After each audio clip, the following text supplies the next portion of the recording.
À 17h07 sur France Inter, c'est Par Jupiter. Bonsoir Charline Van Hoecker. Bonsoir Alexis Desmeyer. J'avais demandé à ma réalisatrice pendant la pub de vous poser une question. Oui. Je vais le faire devant tous les auditeurs. Est-ce que j'ai pas laissé mon écharpe dans votre bureau? Alors je ne l'ai pas trouvé, j'en suis navré. D'accord. C'est vrai que c'est un bureau qu'on partage le matin. Exactement. À chaque fois vous le laissez très propre, Ouais. mais non, j'ai pas trouvé Je d'écharpe. m'excuse auprès des auditeurs, je gagnais un peu de temps comme ça. Elle était émue, il y avait Alain Juppé. Si je la retrouve, promis, je la mets Très de bien. côté. Merci Alexis Desmeyer. De rien. On vous dérange pas? Ça va? Non, voilà, j'ai gagné du temps. Puis, bien sûr. puis l'auditeur se dit ah oui, il n'y a pas que moi qui oublie mes choses, mes L'auditeur, clés. vous savez ce qu'il aime l'auditeur, c'est quand vous lancez l'émission. Oui, je vais faire ça. vraiment, Alors, je vais faire ça.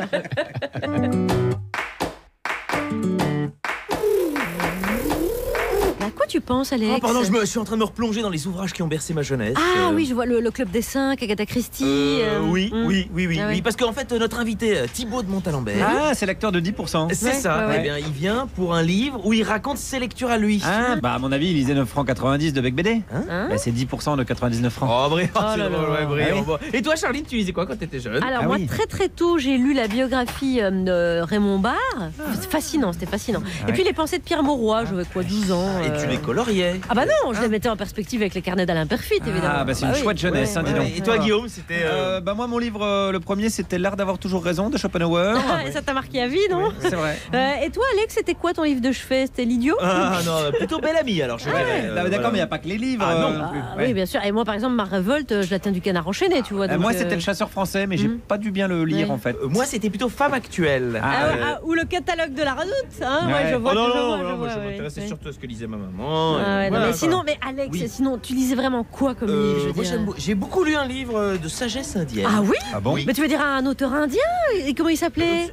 C'était un nom bizarre. Hein, Ah, attends, il y avait beaucoup d'images. Oui, dedans. oui, oui, Voilà, c'est d'accord. Ah, oui. ah ouais. Et tu le lisais dans toutes les positions? C'est ce livre-là, Ah, oui, oui, d'accord, je me d'accord. sentais un petit peu comme le missionnaire de la Ouais. littérature. Ah oui, oui, Les d'accord. gars, et j'espère que Thibaut de Montalembert, il aura pas la même bibliothèque qu'Alex, parce Ah que oui, on est mal. Pas possible parce qu'elle est toujours chez ma mère dans ma chambre, la bibliothèque. Ah oui.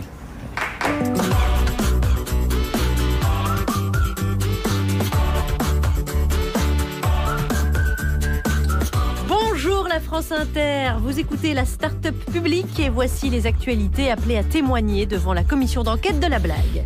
L'Allemagne a demandé à tous les Européens d'arrêter de vendre des armes à l'Arabie Saoudite. La France n'a pas répondu parce qu'elle est le deuxième importateur. Le Made in France tue au Yémen. Et pourquoi Paris fait profil bas face au prince Ben Salman? La prince, elle dit t'es qui pour lui parler comme ça? Il parle pas français le prince? Si, mais il parle pas à toi. Canal+ est en train de divorcer du cinéma français. La chaîne est le premier financier, mais au moment de rediscuter, elle est en train de tout envoyer balader, ce qui va bouleverser le 7e art hexagonal. Alors ça va ressembler à quoi le cinéma sans le financement de Canal+? Les films étaient muets, et puis tu tournais le projecteur à la main, comme ça. Toute la sainte journée, tu tournais la manivelle. Elle était dure, cette foutue. L'Académie française devrait arrêter le dictionnaire. C'est ce que proposent de nombreux linguistes, notamment parce que les académiciens refusent de féminiser les mots, par exemple. Mais c'est vrai, ça, mais qu'est-ce qui branle sous la coupole? Ces vieux qui s'accrochent à leur bout de gras, là, c'est d'un pénible. En plus, son dentier était mal réglé, on comprenait rien à ce qu'il disait. Notre invité est la voix française de Hugh Grant. Lui pourrait faire sa doublure, bon, de dos, mais c'est déjà pas mal. Bonjour Alex Vizorek. De mèche. De dos et de loin. De dos et de Bonjour Charlie de Benonacker, vous avez essayé d'être gentil, mais les autres autour de la table n'ont pas suivi. Je vous présente malgré tout Ah bah voilà, je sens que une ça va être belle compliqué, équipe, là, une belle ouais. équipe. À 17h20, il est le champion de la fake news. Aujourd'hui, c'est son anniversaire, De il l'infox. fête ses 23 ans. C'est vous Pablo Mira, bonjour. Salut Alex, bonjour Charline. Guillaume. Alors aujourd'hui, je vais vous expliquer pourquoi la chasse est nécessaire afin, entre autres, de réguler les populations animales et ainsi prévenir l'apparition de ghettos contrôlés par des limpins islamisés. C'est assez simple comme raisonnement, vous allez voir. Très bien, à 17h30, celui qui fait de l'humour bio, c'est-à-dire réservé à des gens qui ont les moyens de le comprendre. C'est vous vrai. Guillaume Meurice. Bonjour à tous, et je vais vous parler du bio aujourd'hui. Bah oui, je oh là savais. là, quel beau C'est lancement. pour ça que je l'avais mis dedans avant. Il est fort. Mais il a bossé. C'est un professionnel. Ouais, je suis allé sur un petit marché et j'ai même rencontré une fan de Charline. Et ouais, enfin presque. Ma petite Annette Vanennecker, c'est ma choupette. Est-ce qu'on est sûr du prénom? Je l'appelle Annette. Moi, je sais pas pourquoi dans ma tête c'est Annette, mais bon, c'est peut-être pas Annette. Ça se trouve, c'est Charline. Voilà, c'est ça. Bah, c'est Charline. Moi, je l'appelle Annette. Ouais, ça va Annette? Ça se passe bien. Elle est fan, hein. À 17h40, quand elle donne son avis sur le livre de l'invité, on l'appelle Juliette Angot. Mais son vrai nom, c'est Juliette Arnaud. Mais tellement pas. Mais Bonjour, Alex, on met de la pression à bonjour. l'invité. Non, mais c'est impossible que je dise du mal de Thibaut de Montalembert. J'ai une chose très importante en commun avec lui, le marquis de Sade. Très bien. On va donc savoir qui est l'invité parce qu'il y a un gros suspense maintenant. Bah, à mon avis, c'est le marquis de Sade, elle vient de le dire. Ouais, c'est Oui. cramé. Voilà, celui qui va nous aider à lire entre les lignes de l'actualité, mais on aimerait l'entendre de votre douce voix. Vous êtes Thibaut de Montalembert. Ah, mais voilà, vous le dites mieux. Avec la même voix, c'est pas grave. Ouais, France Inter, Charline Vanhoenacker, Alex Vizorek, par Jupiter. bienvenue Thibaut de Montalembert. Bonjour, bonsoir, je sais plus. Bonjour. Oui, le 17h12, on peut Oui. commencer à se dire bonsoir. Alors, vous publiez un ouvrage qui s'appelle « Et le verbe se fait cher Ouais. C'est paru aux éditions de l'Observatoire. On vous accompagne dans votre parcours de lecture. Et donc, la première question... Est-ce que vous pourriez nous raconter qu'est-ce qui, dans votre enfance, a fait que vous êtes tombé dans les livres comme on tombe dans la poudre? Parce que c'est un peu ça. Ah oui, Vous êtes d'accord. tombé ok. dedans, Non, c'est vrai, vous c'est pas faux. dévorez. Non, c'est vrai, c'est pas Ouais. faux. C'était complètement addictif en plus comme truc. Et pourquoi? Alors, qu'est-ce qui s'est passé? Je ne sais pas. Il y a une fée qui s'est penchée sur mon berceau. Je pense qu'il y avait beaucoup de solitude. Et donc, il n'y avait pas de télé, il n'y avait pas de rien. Il n'y avait pas de jeux électroniques, il n'y avait pas tout ça. Et par contre, il y avait des livres. Et donc, ben voilà, j'ai commencé à en prendre un, puis deux, puis trois, puis quatre. Et ça a été une ouverture sur l'imaginaire. C'est tout d'un coup, tout s'est ouvert. Vous dites que la télé, elle est arrivée vers 7-8 ans Ouais. et que le livre étant arrivé avant, votre Ouais. imaginaire était déjà créé Ouais. par la Ouais. lecture. Ouais. Et donc la télé n'a pas pu le supplanter. Non. C'est foutu aujourd'hui, ça. Ah oui. Non, mais c'est vrai. Oui, non mais c'est vrai, mais c'est foutu et en même temps c'est comme ça. Donc par contre, ce qui est intéressant, c'est qu'est-ce que ça donne comme imaginaire. Il y a un imaginaire différent qui se transmet aujourd'hui aux enfants, aux jeunes, etc., qui passe par autre chose, mais qui n'en est pas moins là. En tout cas, il y a eu un peu d'ennui, de solitude dans l'enfance, des bouquins sous la main. Et donc, résultat, aujourd'hui, vous dites vous entrez dans une librairie comme d'autres entrent dans une pâtisserie, Ouais. parce que vous aimez presque les manger, les dévorer, Ouais. les triturer. Alors, vos héros, vous dites, c'est d'abord, quand vous êtes petit, c'est d'abord Saint François d'Assise, Saint Ignace de Loyola. C'est vrai que vous destinez plutôt à être curé, c'est vrai. Eh oui, Et puis, vous découvrez Arsène Lupin. Alors là, quand vous lisez, c'est tout d'un bloc, hein, c'est tout Arsène Lupin, tout c'est par séquence. Et puis, vous découvrez aussi l'érotisme à travers la littérature. Oui, pas au même âge. Pas au même âge, bien sûr. Mais quand on passe de Saint François d'Assise à Arsène Lupin, puis à l'érotisme en littérature avec le Marquis de Sade, etc., est-ce qu'on peut dire que la littérature fait dévier du droit chemin? Ah, on peut dire ça, on peut dire ça. Il faut espérer que ça fasse dévier du droit chemin. C'est fait pour, d'ailleurs. Ouais. Normalement, ça devrait être ça. Ça doit être subversif, la littérature. Mais Ça a vraiment fait toute votre éducation, la littérature. oui, et puis bon, alors après, comme je suis quelqu'un d'un peu paresseux et que j'ai du mal à me concentrer trop longtemps sur le même truc, mais en même temps, c'est contradictoire parce que j'ai du mal à me concentrer longtemps, mais en même temps, je suis complètement addictif. Donc Arsène Lupin, effectivement, je tombe dessus et je les lis tous à la suite, comme des petits pains, parce que voilà, Faites gaffe, si vous voyez écrit Marc Lévy dans une librairie, faites gaffe. Vous êtes parti pour une mauvaise séquence. Non, vous lui avez pas dit en face ça. Comme vous étiez à côté. Ouais. Et puis il y a un grand Même amour des classiques, mais pas que. Non, mais pas que. Ça se mélange en fait. Ouais. C'est vraiment, ça se mélange. C'est pour ça que je dis que c'est comme une pâtisserie quand je rentre dans une librairie, parce que je vais comme un enfant, je vais voir, oh il y a ça, oh mais il y a ça aussi, oh mais il est beau celui-là, parce que c'est aussi le package du bouquin qui est intéressant. Ouais. C'est comment il est fabriqué, qui attire. Vous êtes attiré par la couverture parce que c'est vrai que c'est un piège. Ça devient un Bien piège sûr. pour certaines littératures. Oui, bien sûr. Le dernier, Eric Mais- Zemmour, a une belle couverture. Mais en même temps, au bout d'un moment, on arrive à décrypter quand même. Au bout d'un moment. Oui, bien sûr. Et vous avez finalement un tel respect pour la littérature, une telle révérence, c'est tellement de choses pour vous, que de passer à vous-même un livre, c'est pas l'écriture, vous l'avez dicté. Ouais. Est-ce qu'il y a... Vous avez tellement de respect pour... C'est pas uniquement une question de respect. C'était plus une question d'orthographe, parce que j'ai un vrai problème avec l'orthographe. On va y J'écris. revenir d'ailleurs. Voilà. Et du coup, d'enregistrer le bouquin, c'était, ça me faisait passer par-dessus l'orthographe.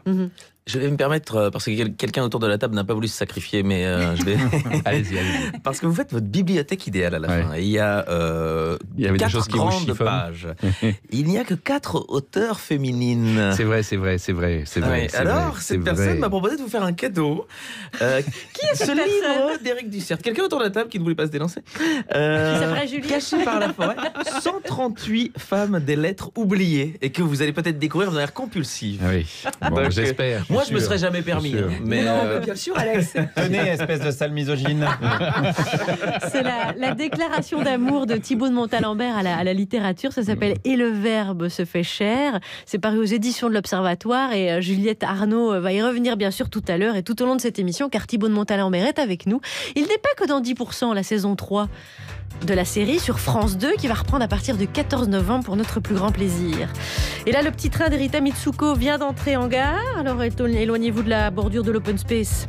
Ce train aura pour destination l'Arabie Saoudite, le financement du cinéma, le dictionnaire de l'Académie. Si vous n'avez pas composté le billet, adressez-vous au contrôleur Visorec.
France Inter, c'est magique.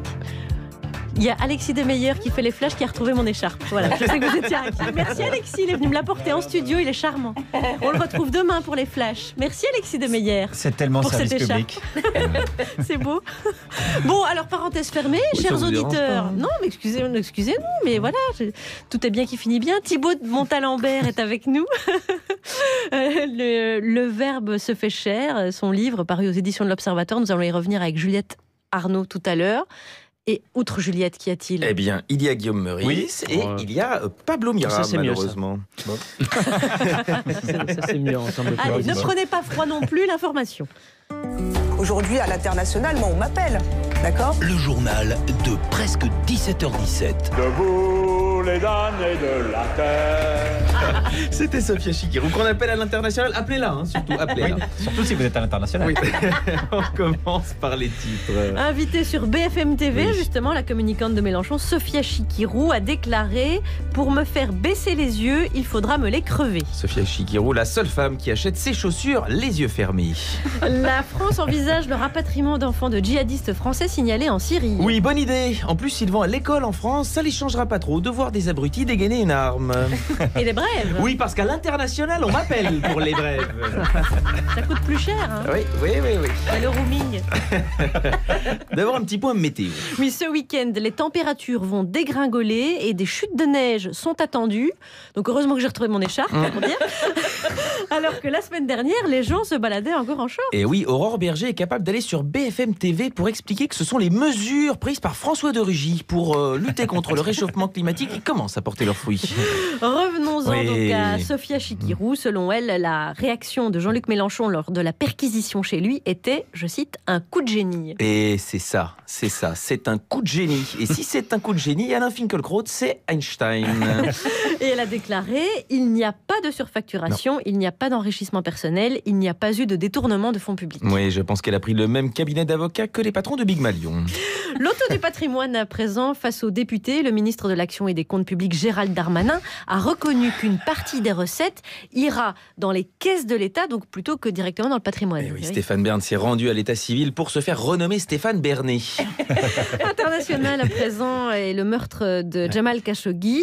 Emmanuel Macron s'est agacé qu'une question sur les ventes d'armes à l'Arabie Saoudite lui soit posée. Eh oui, mais c'est gênant hein, de dire du mal de ton meilleur client. Je peux vous dire qu'on ne verra jamais la marque Sopalin critiquer Pablo Mira.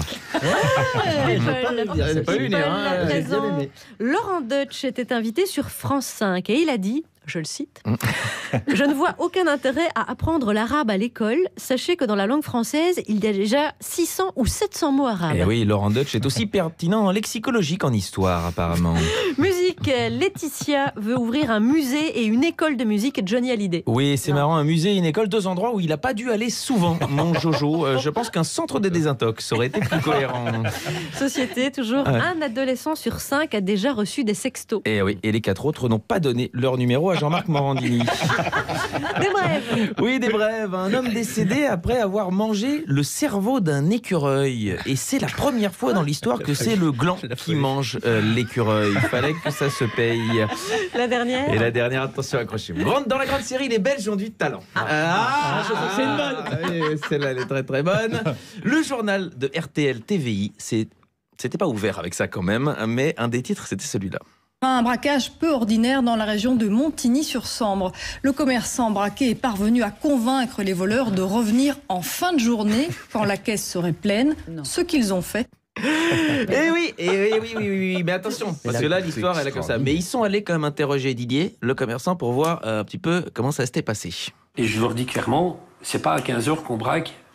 C'est à 18h30 qu'il faut me braquer. Là, tu vas me prendre 1000 balles, tu dis on sort, tu vas peut-être prendre plus. Entre-temps, Didier prévient la police, il demande des agents civils. La police me dit, monsieur, ils vont jamais revenir, c'est pas possible. Et je leur réponds, je pense que oui. Je suis bon vendeur, mais je pense que je suis pas sur des lumières. À 17h30, les braqueurs reviennent, mais le dispositif policier n'est pas complètement en place. Didier doit gagner du temps. Je sors du bureau et je l'engueule en lui disant faut t'acheter une montre, 18h30, c'est pas 17h30, dégage.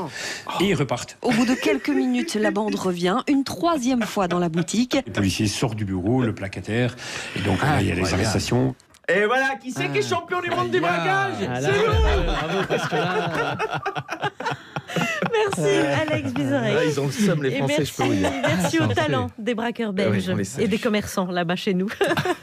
Il est 17h25 sur France Inter. C'est vrai, hein, j'ai pas inventé. Hein, il est donc 17h25 à Bruxelles et à Laval, en hommage à notre invité Thibaut de Montalembert. On va aborder avec vous ce premier sujet. Quelle tuile, cette affaire Khashoggi? L'Allemagne... Si, c'est bien amené. C'est bien amené. Une tuile. C'est la tuile. Oui, c'est L'Allemagne propose à ses partenaires européens d'arrêter de vendre des armes à l'Arabie Saoudite. Qu'en pense la France? Eh bien, hier, un journaliste a osé poser cette question au président de la République alors qu'il parcourait les allées du salon Euronaval, donc au milieu des armes de guerre. Le président a répondu que ce n'était pas le sujet. Voilà, vous avez placé le cadre. Mais pourquoi la France tient-elle tant à sa relation avec les princes du désert ?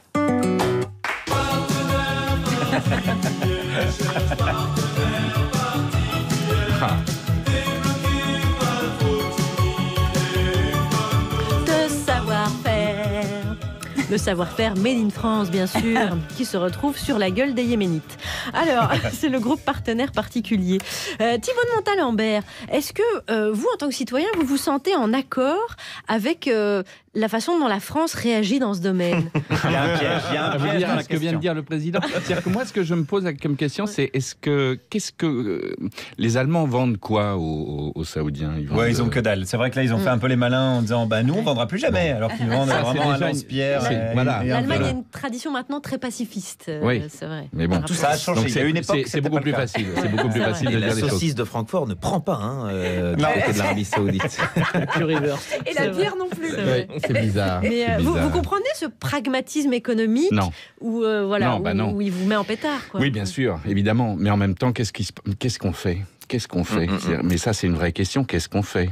Qu'est-ce que le monde est en train de faire? C'est-à-dire que c'est effrayant, en fait. C'est effrayant. C'est effrayant et quand vous êtes face à ce monde cauchemardesque autour, il y a des moments où on se sent plus touché, d'autres moins. C'est toujours le bordel et la catastrophe partout, mais il y a des moments où cette affaire, par exemple, réveille une espèce de choc et de complexité, etc. Vous vous réfugiez aussi dans la littérature. Quand vous étiez gamin, vous faisiez des cauchemars, vous vous réfugiez dans la littérature. Est-ce qu'aujourd'hui, adulte, avec le choc du monde, c'est ça mais aussi? parce que je pense aussi, je crois que j'en parle d'ailleurs un petit peu là-dedans, c'est que à force d'information, on croit avoir du savoir, on n'a pas du savoir, on a de l'information. Et je pense qu'à force d'information, on devient de plus en plus insensible aussi. Et c'est un vrai problème, c'est-à-dire qu'on reçoit tellement de trucs comme ça à la seconde qu'on n'a même plus le temps. On peut exactement développer d'empathie ou une simple réflexion, quoi. Du coup, c'est le dernier qui a parlé qui a raison, et ça c'est un peu problématique. Donc je pense qu'il faut retrouver un espace de réflexion pour soi. Moi, ça a été les bouquins, il y en a d'autres. Il y en a d'autres. Oui. Mais je pense que c'est vraiment important de retrouver un espace de réflexion pour soi. Mais est-ce que, par exemple, vous mettez de côté les livres qui renvoient à une réalité un peu sociale ou politique très, très réaliste dans le traitement, et vous allez vers des trucs un peu plus fantaisistes? Oui. Il y a plus de Jules Verne que de Zola. Il y a plus de Jules Verne que de Zola. Bon, c'est vrai, oui, c'est vrai. Non, c'est absolument. Mais et de Dumas. Et de Dumas, en ce moment, je suis en train de relire Dumas en plus. Mais Harry Potter aussi, c'est pas mal. Vous pouvez y aller là en termes de. Mais assez peu de oui. Sinon, oui, il y a peu de oui. J'étais un peu déçu. Il y a beaucoup de polars. Il y a beaucoup de polars. Il y a beaucoup d'aventures, il a raison dans ce qu'il dit. C'est vrai. Et sans bosser, Alex. Sans bosser. La fiction est un refuge face à la réalité du monde dont vous êtes conscient, vous vous informez, vous avez une réflexion. Ouais. C'est un refuge, la fiction. La fiction est un refuge, mais comme les séries sont un refuge, comme la télévision est un refuge, sauf que la fiction littéraire, de mon point de vue, encore une fois, permet d'avoir, un espace de rêve. À soi. Et que c'est dans cet espace qu'on peut éventuellement aussi confronter la réalité par rapport à son imaginaire. Thibaut de Montalembert est avec nous. Thibaut de Montalembert, c'est assez joli. On l'a fait toute l'après-midi. Thibaut de Montalembert. On me l'avait jamais fait. Profitez, c'est cadeau. C'est vrai que Pablo Mira a raison, j'ai besoin d'un orthophoniste. Je vais vous appeler Mathias Barneville, comme dans 10%. C'est votre personnage et beaucoup de gens vous connaissent comme ça. Il est 17h30 et c'est l'heure de passer la parole à celui qui sait parfaitement imiter l'odeur du sanglier. C'est vous, Pablo Mira. Oui, spécialement pour votre anniversaire. Ouais, l'heure du compliment, Charline, on le sent. Pablo, aujourd'hui, vous êtes en colère contre les critiques permanentes envers la pratique de la chasse. Ouais, ça oui, Charline, l'heure est visiblement au chasseur bashing. Et moi, je vous dis, j'en ai marre d'entendre toujours les mêmes arguments. Et gna gna gna, la chasse, c'est une pratique digne du Moyen-Âge. Écoutez, si vous avez un problème avec le Moyen-Âge, attaquez-vous plutôt à la dentition de Didier Deschamps. Parce que moi, je veux dire, des gencives pareilles, j'en ai pas vu depuis Richard Cœur de Lion. Alors je vous vois ricaner là, bêtement comme des lycéens de Créteil,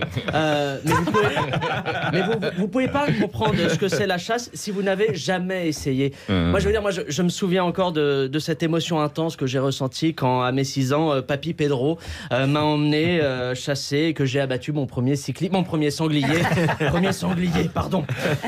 Alors je vais vous dire, moi ce qui m'attriste, c'est que dans ce désamour pour la chasse, c'est que c'est quand même la chasse l'une de nos dernières traditions fortes. Si on supprime la chasse, il ne restera quasiment plus rien comme tradition française, à part bien sûr ce bandeau BFM qui dit « Gaël, mon fils, de nouveau battu au premier tour, le tout en 3-7 face à un ramasseur de balles ».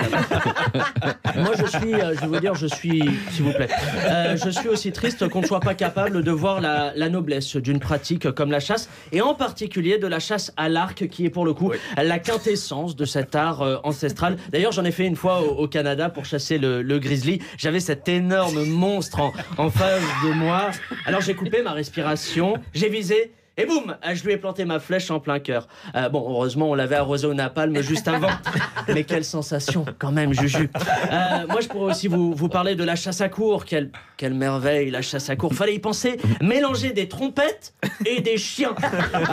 C'est comme les médicaments et l'alcool, deux choses qui ne vont absolument pas ensemble et qui, au final, n'apportent que la mort. Mais moi, ce qui m'attriste Ça va, Juju? Moi, ce qui m'attriste le plus avec ce bashing, c'est que la chasse est surtout l'un des derniers bastions de la ruralité. Ça et cette capacité de Jean Lassalle de faire des phrases que personne ne peut traduire. Hashtag glottophobie, évidemment. On en profite avant que la loi ne passe. Puis je vais vous dire... Très sincèrement, on est des animaux. On est des animaux comme les autres. C'est donc dans notre instinct de chasser. Parce que, vous savez, si les lapins avaient des bras, un penchant pour l'alcool, un fusil, 200 € pour acquérir un permis de chasse et aucun respect pour le vivant, je suis sûr qu'ils feraient comme nous. Alors, je vais peut-être vous étonner, les gauchistes, là, mais en plus, les chasseurs, ce sont les vrais écologistes, pour le coup. Regardez, réfléchissez. Ils ne pensent qu'à eux. Ils sont portés sur la picole. Et les Français les détestent. Si c'est pas du Jean-Vincent Placé tout craché, ça, moi, je ne sais plus quoi faire. Car on a aussi besoin de la chasse, ne serait-ce que pour réguler la population des espèces dites nuisibles, parce qu'on sait tous ce que ça donne quand il y a trop d'individus nuisibles au même endroit. Ça donne le plateau des terriens du dimanche sur C8. On embrasse Thierry. Alors même les ONG reconnaissent qu'ils sont utiles, les chasseurs, parce que ce sont eux qui s'occupent, entre autres, chaque année, du comptage des oiseaux. Pan! Un de moins, pan, deux de moins, pan. Ah non, ça c'est un dauphin.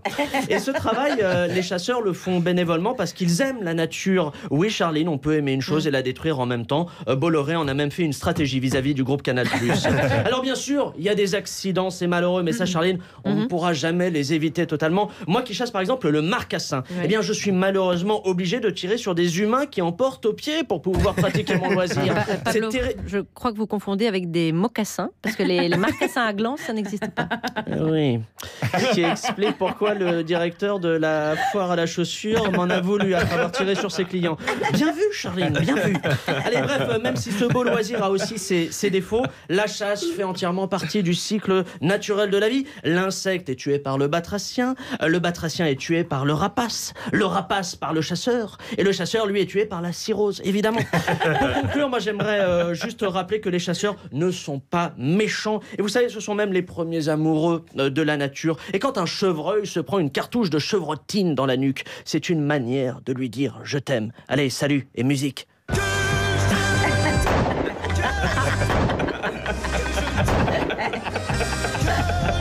Ça peut marcher. Pablo Mira, merci beaucoup, Pablo. Et c'est Thibaut de Montalent.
Musicale dans Par Jupiter.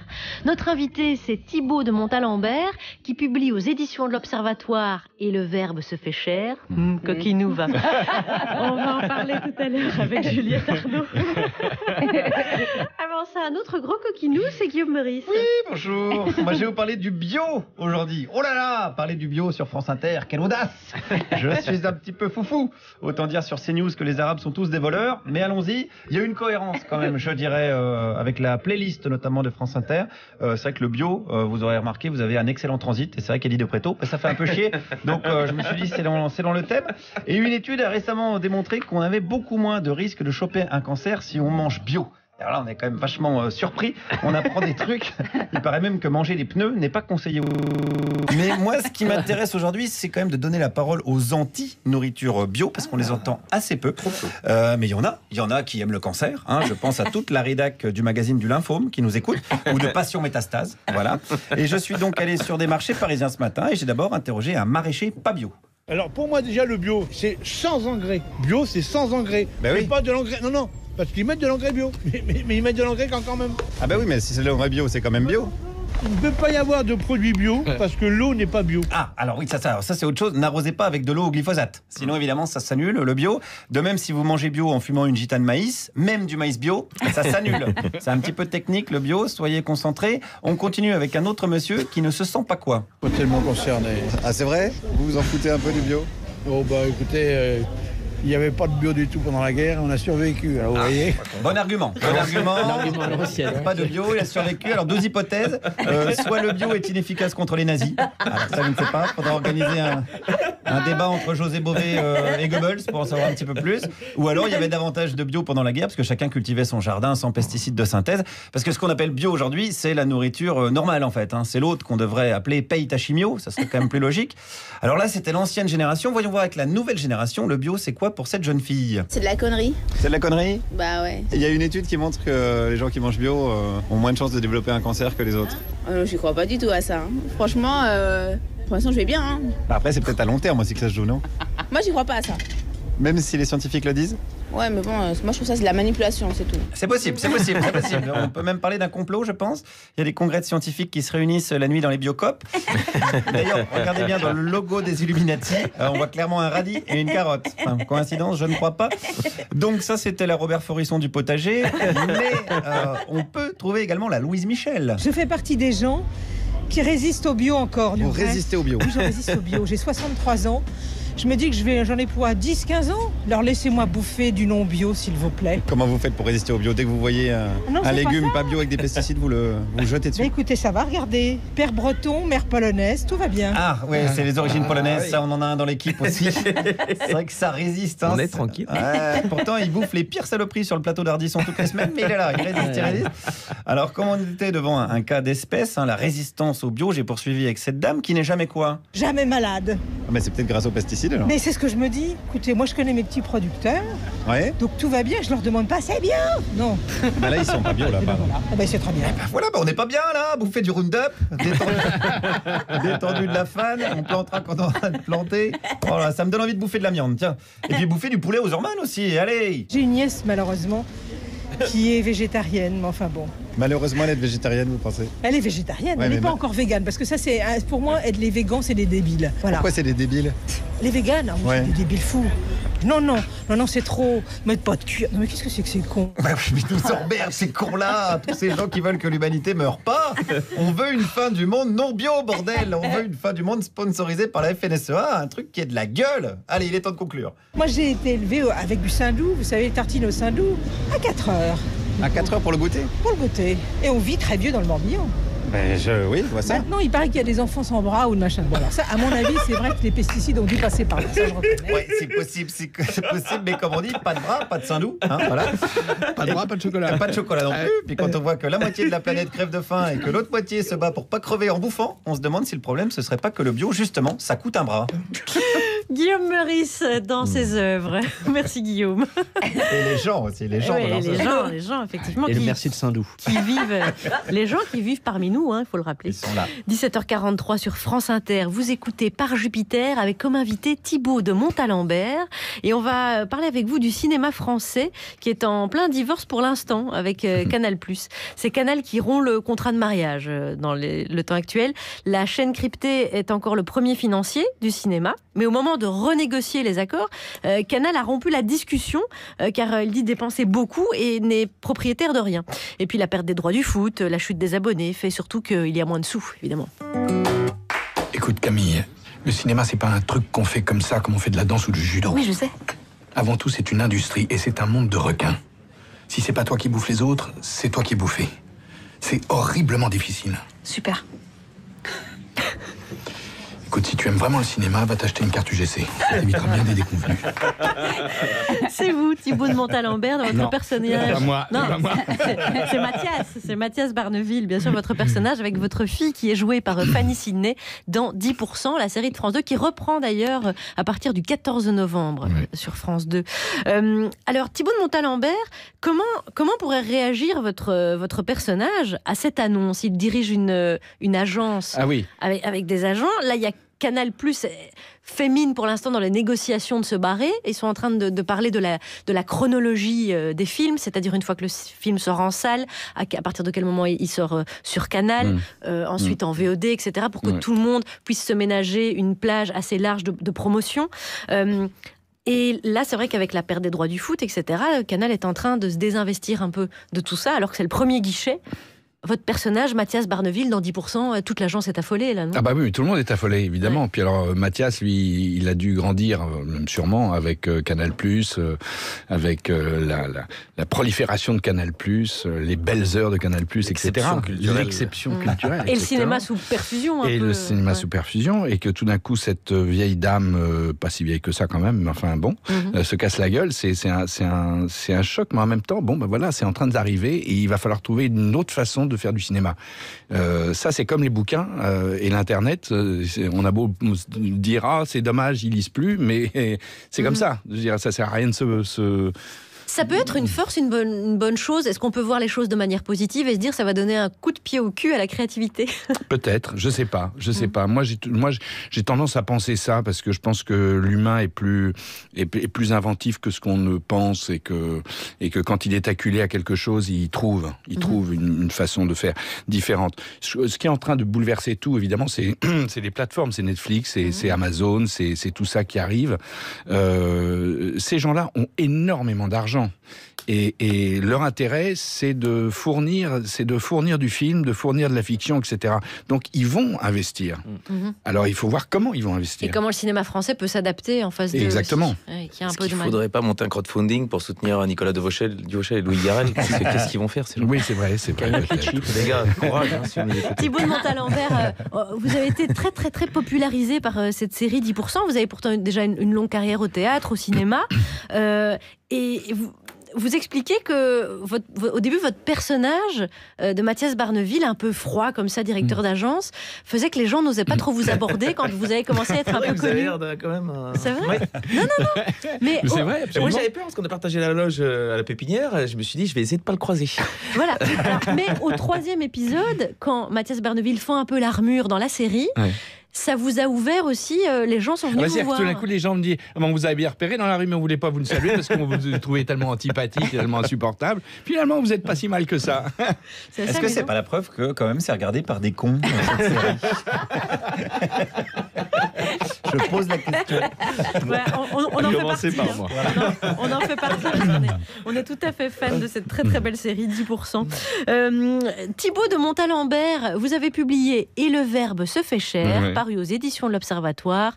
Juliette Arnaud l'a dévoré tel un petit four. Un petit four, tout à fait. Alors donc ça s'appelle « Et le verbe se fait cher ». Alors La citation, c'est « Au commencement était le Verbe, et le Verbe s'est fait chair ». Ouais. Alors, c'est dans l'Évangile selon saint Jean. Au commencement, Dieu, qui s'incarne dans un corps, Jésus-Christ, par le truchement de sa maman, la Vierge Marie. Alors, vous pardonnerez ma maladresse d'expression, je suis agnostique, tout ça demeure pour moi très lointain, peu habité justement. N'empêche qu'un acteur, une actrice, c'est celle qui incarne ce qui, avant lui, n'était que des mots. Et souvent, pour être acteur, il faut d'abord être lecteur. Et souvent, l'histoire d'un lecteur, d'une lectrice, celle de Thibaut de Montalembert ne fait pas exception, c'est l'histoire d'une solitude. La lecture, c'est l'essence même du plaisir solitaire, bien plus que la masturbation. C'est sa genèse. Ah oui, parce que maintenant, la masturbation, on le sait à présent, hein, grâce à Louis C.K., par exemple, l'acteur qui pratiquait son plaisir solitaire devant un public choisi par lui. Le public, il l'avait moyen choisi. Bref, parenthèse fermée. Le plaisir solitaire, donc la solitude de la lecture, qui finalement te ramène au monde. Le verbe, la chair, c'est ça le chemin. Et le récit de ce chemin, c'est finalement très cru. C'est même, selon moi, plus cru. Alors, cru dans la définition qui, par exemple, se dit d'une lumière, d'une couleur que rien n'atténue. C'est plus cru que n'importe quel article de presse people où la partie la plus basse de toi se réjouira de la cellulite sur la cuisse d'une vedette ou de la mine ahurie d'une autre vedette devant une clinique de désintoxication où il se prépare à soigner mollement quelque addiction. Dis-moi ce que tu lis, je te dirai qui tu es. Dis-moi comment tu as commencé à lire, où, dans quel état. Révèle-moi ce prisme et je saurai qui tu es en lumière interne, en lumière crue, pas cuite. Avec Thibaut de Montalembert, alors là, carrément, c'est pain béni. Blague cléricale, excusez, c'est ma première. Imaginez, c'est l'histoire d'un petit garçon, dernier d'une fratrie nombreuse, et scellé donc, et dont la maman rêvait d'offrir son fils à la très sainte église catholique. Tu seras missionnaire, mon fils. Au point que pour sa première incarnation, Thibaut, vous êtes curé de Cucugnan. Bon, maintenant, on le sait, Thibaut de Montalembert ne s'est pas fait curé, il s'est marié pour être sûr que pas, et il est devenu comédien. Sauf que votre cri du cœur, quand vous parlez de votre amour pour Racine, ça prend la forme d'une prière pas tellement païenne, et je vous cite « Je crois que rien n'égale le vers racinien, et je prie le ciel de bien vouloir m'accorder de le jouer ne serait-ce qu'une fois. » C'est rigolo, ces constants allers-retours entre le religieux et le laïque qui est là dès l'enfance et les lectures, avec vos nuits peuplées de cauchemars de sorcières, au départ contrebalance avec des lectures tout à fait dignes, Saint-Augustin ou Bossuet, et puis le pensionnat en Vendée, qui est une terre de sorcellerie, et puis la chair, hein, l'autre, pas celle de Jésus-Christ, la chair qui commence à picoter avec les écrivains libertins du 18e, coucou Marquis de Sade, hello Anaïs, et finalement la magie, pas occulte, mais lumineuse, celle du théâtre, et je vous cite, où par une sorte de rituel magique à l'aide de mots, les dieux, les héros, les hommes sont appelés, sinon convoqués à l'existence. Quelqu'un comme vous, Thibaut, qui aime suffisamment les livres pour savoir que même les meilleurs, même les plus illustres livres ne contiennent pas que des portes de sortie, mais parfois des portes comme celle de Nikita. Elle était murée, la fenêtre, Bob, murée. Oui, une vie dominée par exemple par les essais de Montaigne, comme celle de votre père, sera une vie plus vulnérable qu'une autre qui aurait été sur l'emprise du Prince de Machiavel au hasard, qui est le livre de chevet de François Pinault, et je l'ai appris. Et moi, ce que je vais vous apprendre, c'est que c'est le Prince de Machiavel, c'est aussi le livre cadeau que Silvio Berlusconi, offrait à tous ses amis. C'est marrant, ça leur fait un point commun. Je pose ça là, hein, chacun le traduit comme il le sent. Et je referme la parenthèse. Bref, il appert que le chemin est parfois hasardeux, du verbe à la chair. Merci, bisous, merci. Juliette Arnaud, merci beaucoup pour cette lecture. Et le verbe se fait chair, c'est paru aux éditions de l'Observatoire. C'est le chemin et l'histoire littéraire et la bibliothèque de Thibaut de Montalembert. On va aborder cet autre sujet qui a trait à la langue. C'est le dictionnaire de l'Académie française qui n'est toujours pas terminé. Mais qu'est-ce qui branle sous la coupole, hein, il s'érige en garant de la bonne orthographe mais refuse de féminiser les noms, par exemple. Alors pour en savoir plus, glissons-nous dans une séance de l'Académie. Eh bien, nous ne sommes que 3. Les autres sont au but. Bien, messieurs, le mois dernier, nous avons inscrit à notre dictionnaire le mot faux col. Nous avons à débattre aujourd'hui de l'introduction du mot faux cul. Bon, Messieurs, nous avons assez travaillé. Je propose de clore la séance. Ça me permettra de terminer ma préface de mon dernier ouvrage qui rassemble toutes mes préfaces. C'est un extrait du Petit Théâtre de Bouvard, avec notamment Régis Laspalès. Nous avons choisi ce sujet dans l'Express avec cette interview du linguiste Bernard Cerchilini. Thibaut de Montalembert, l'amoureux des livres que vous êtes n'est pas amoureux du dictionnaire. J'ai cru comprendre. Ah, du dictionnaire, si. Moi, je trouve ça passionnant, le dictionnaire, en fait. Parce que vous avez des problèmes d'orthographe, mais vous aimez le dictionnaire. Oui, parce que c'est vrai que quand on commence à lire, on cherche un mot dans le dictionnaire et on lit la définition du mot qu'on cherche, très bien. Et puis après, on se dit, tiens, mais qu'est-ce qu'il y a en dessous? Et puis on commence à regarder, et là, on découvre des trucs. On découvre des trucs vraiment incroyables, quoi. Donc non, j'aime beaucoup le dictionnaire. Et quel est votre rapport à l'orthographe? Est-ce que vous trouvez que c'est quelque chose peut-être d'élitiste incarné par l'académie? Ou c'est un code que vous avez du mal à dominer? C'est un code que j'arrive pas à dominer du tout. C'est-à-dire qu'il m'échappe continuellement. Je peux écrire sans faire des fautes du tout, et puis page suivante, j'en fais 50. Je sais pas pourquoi. Oui, c'est comme ça. Est-ce que vous nourrissez un complexe de ça ou c'est-à-dire que c'est un peu handicapant, parce que c'est un peu handicapant. C'est-à-dire que j'envoie des SMS comme tout le monde, et puis il y en a qui sont bien, puis d'un coup, il y en a, ça vrille. Ça vrille.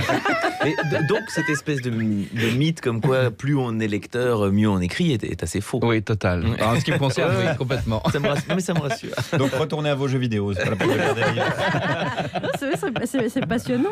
Votre livre, vous l'avez donc J'ai enregistré, en fait. Je me suis servi, mais parce que je me suis servi d'un logiciel qui s'appelle Dragon Dictate, en fait. Et c'est un truc dément où on a un casque, un micro, on parle, on raconte ce qu'on a à raconter, et on voit le texte se mettre en page sur l'ordinateur. Donc j'ai fait 30 pages comme ça, puis après je suis parti dans l'écriture. Mais ensuite vous retouchez le texte comme n'importe quel écrivain sur son ordinateur. Oui, alors mais j'ai écrit ce livre. C'est là qu'il y a des fautes qui s'introduisent. Voilà, mais exactement. Et puis j'ai écrit ce livre quand même aidé par Sigolène Vincent. Et Sigolène me disait, ce qui est étonnant, c'est que quand tu enregistres, on a l'impression que c'est écrit, et quand tu écris, on a l'impression que c'est rien du tout, en fait. C'est amusant quand même, comme démarche. Pour votre ouvrage. En même temps, bon, je suis comédien, donc c'est vrai que la parole, ça fait partie de... Voilà, il y a le rythme, il y a la langue, il y a quelque chose... Votre livre, vous l'avez presque déclamé devant l'ordinateur. Oui, enfin, c'est pas non plus Flaubert. Mais Montaigne, les essais de Montaigne sont dictés. Vous avez fait comme Montaigne. Les essais de Montaigne n'a pas écrit, en fait, il a dicté. Bon, c'était pas un logiciel de traduction. C'était sa femme. Je sais pas qui. Parce que Dostoïevski, c'était sa femme, je crois. Ah bah voilà. Faites attention, on est en train d'un peu trop monter le niveau de cette émission. Donc Thibaut de Montalembert va vous proposer de revenir à votre autre amour, la comédie, si vous êtes d'accord. Rabaissons le niveau, Alex Vizorek, avec un sketch, c'est ce que vous allez dire. Bien sûr, mais bien sûr. J'ai ça en boutique, évidemment. En fin d'émission, on propose toujours un rôle à l'invité. Et comme...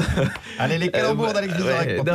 Oui, nous sommes à Davos, au Davos saoudien, c'est-à-dire que le grand sommet là-bas, le patron d'EDF et le patron de Siemens ont dit on n'y va pas avec tous les problèmes de l'Arabie Saoudite dont on a parlé en sujet 1. En revanche, le patron de Total, il se dit je vais y aller, moi j'aime bien. Au Davos du désert, Patrick Pouyanné, et ça c'est vous. Il est suivi par un journaliste, c'est Guillaume Meurice, et puis il rencontrera l'une ou l'autre personne là-bas, on s'y rend. Alors Patrick, pas trop seul? Ah mais pensez-vous, je suis entouré de troupeaux de chameaux. Non mais je dis seul en tant que chef d'entreprise, je veux dire. Bon, écoutez, je suis persuadé que de l'inutilité de la politique de la chaise vide. Bah, en Arabie Saoudite, on est plus proche de la politique de la chaise électrique. Hein, mais pas du tout. Bah ici, on décapite au sabre, hein, monsieur. Ah, effectivement, c'est plus écologique que l'électricité. Et pour Total, l'écologie, c'est important. Mais ça vous gêne pas de discuter commerce en pleine affaire Khashoggi, là? Quoi? Khashoggi, le journaliste disparu. Des quoi que je ne connais pas. Vous n'avez donc pas de valeur? Des quoi que je ne connais pas. Bah, attendez, la condition des femmes. Les femmes, je connais. Les femmes, vous connaissez, mais leurs conditions. Ah, elle a beaucoup progressé. Mais rendez-vous compte, aujourd'hui, elles ont le droit de conduire. Ben oui, mais des militantes sont toujours en prison pour avoir lutté pour le droit de conduire, quand même. Oui, écoutez, elles ont le droit de conduire en prison, c'est un début, non? C'est quand même pas très pratique, hein, parce qu'on se cogne beaucoup dans les murs. Voyez le bon côté des choses. Vous pouvez jouer aux auto-entrepreneuses. C'est de l'humour raffiné? Évidemment, puisque je suis le patron de Total. Ah oui, qui est seul au Davos du désert. Pas du tout. Regardez, voici le prince Mohamed Ben Salman. Bonjour, monsieur Pouyanné. Merci, prince des droits de l'homme. Vous n'en faites pas un peu beaucoup, là, un peu Qui trop c'est celui-là? Ne faites pas attention à lui, c'est un abruti de France Info. Voulez-vous qu'on s'en occupe? On aime beaucoup les journalistes, nous. Faisons plutôt des affaires dans un premier temps. J'aime votre discours franc et exigeant. Si je puis dire, c'est l'essence même de Total. Vous êtes drôle. Dites, les autres patrons français, vous croyez qu'ils finiront par revenir? Ah, mais j'en mettrai ma main à couper. Je vois que vous êtes quand même un peu conscient de la réalité du pays. J'ai un nouveau slogan pour Total. Total, vous ne vendrez plus chez nous par hasard. Glottophobie. Je trouve que sans accent, ça marche moins bien. Bien sûr. Donc, on n'était pas sûr de l'accent, surtout, en fait. On a fait un peu. C'était un peu tchétchène. Il a terminé sur le pied noir. On était la vérité Je suivement à la vous France, rappelle ouais. que Pacino prend l'accent espagnol d'Anthony Montana. Personne ne lui dit rien, on lui donne un Oscar. Alors, bon.